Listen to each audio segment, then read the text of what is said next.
अहिल्यानगर जिल्ह्यातील जामखेड तालुक्यात दूध भेसळ प्रकरण उघड. नागरिकांच्या आरोग्यावर मोठे संकट.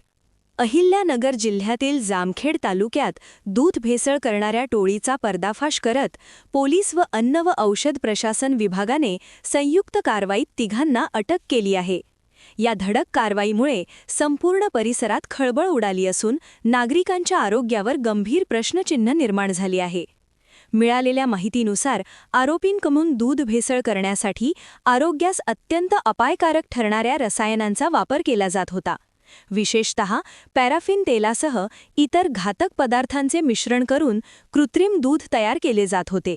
हे भेसळयुक्त मिश्रण स्थानिक दूध संकलन केंद्रांमार्फत बाजारात पाठवले जात असल्याची धक्कादायक माहिती समोर आली आहे. आरोग्यावर गंभीर परिणामांची शक्यता. तज्ज्ञांच्या मते अशा प्रकारचे भेसळयुक्त दूध पिल्याने लहान मुले, ज्येष्ठ नागरिक आणि रुग्ण यांना पोटाचे विकार, उलट्या, जुलाब तसेच यकृत व मूत्रपिंडांवर गंभीर परिणाम होऊ शकतात. दीर्घकाळ अशा दूषित दुधाचे सेवन केल्याने शरीरावर दुष्परिणाम होण्याची शक्यता नाकारता येत नाही. प्रशासनाची भूमिका काय? घटनेनंतर अन्न व औषध प्रशासनाने संबंधित नमुने तपासणीसाठी प्रयोगशाळेत पाठवले असून दोषींवर कठोर कारवाईचा इशारा दिला आहे. तसेच संशयास्पद दूध किंवा दुग्धजन्य पदार्थ आढळल्यास तात्काळ प्रशासनाला कळवा असे आवाहनही करण्यात आले आहे. नागरिकांत संतापाची लाट. या घटनेमुळे जामखेड तालुक्यात तीव्र संताप व्यक्त होत आहे.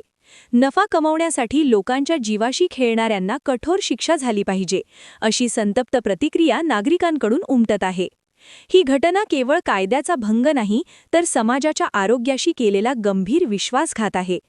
प्रशासनाने सातत्याने तपासणी मोहीम राबवून अशा प्रकारांना आळा घालावा, अशी जोरदार मागणी आता पुढे येत आहे. आता मला काय म्हणतात, आता ही जी आहे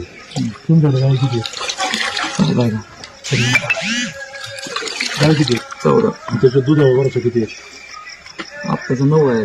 9 आहे. बरोबर. 9 आहे. सकाळी किती येतात? सकाळी प्रत्येकी समजा आता काही कमी जास्त 15 लिटर घेते. 15 लिटर घेते.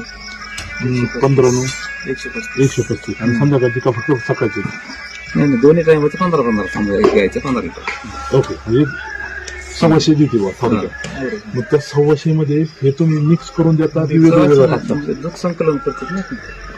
एकूण संकलन किती होतं? म्हणजे हे सगळं एकत्रच करून टाकता का? म्हणजे तुमचं संकलन किती होतं एकत्र? 950 1000 रुपये जास्त होतं की मग हे कसं बिनकामाचं करत? हे या आयडिया करून आली? कार्यकाळ बरं.